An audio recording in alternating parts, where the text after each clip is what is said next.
Bienvenue à la Vigie, une grande villa néo-gothique, un style surprenant pour l'époque. Construite en 1912, elle se situe au début du Cap d'Antibes, à côté de l'hôtel Le Bellerive.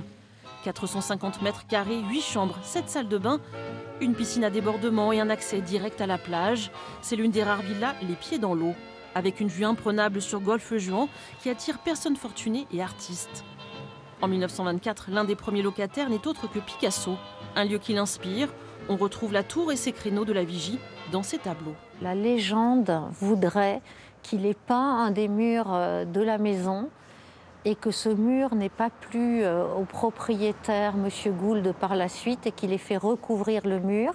Mais on n'a pas trouvé de traces de cette peinture. Ça restera du domaine du rêve.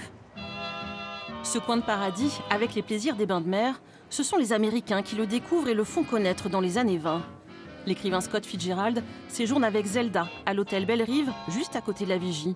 Un autre couple d'Américains, Frank et Florence Gould, en voyage de noces ici, va tomber amoureux de Juan Lépin. Ils sont milliardaires et vont développer la station balnéaire pendant la saison estivale. En 1926, il rachète cette maison et cette maison va suivre pendant plusieurs décennies en fait toute l'histoire de la station. Pourquoi? Eh bien par la personnalité de ses occupants. Frank G. Gould, il est actionnaire du casino et il décide de construire un hôtel gigantesque, l'hôtel Provençal, qui est juste de l'autre côté de la route de la Vigie. Et cet hôtel, en fait, il est fait pour accueillir qui? Tout le Gotha de la finance, les artistes, etc. Et c'est un hôtel qui marche énormément. Très vite, Florence Gould devient l'égérie de Juan Lépin. Excentrique et généreuse, elle invite ses amis, dépense sans compter au casino. Un esprit de fête, d'insouciance et de liberté plane alors sur la Vigie.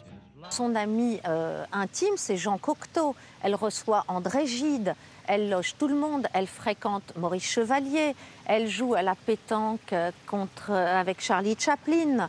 Enfin, elle vit une vie de fête, de gaieté.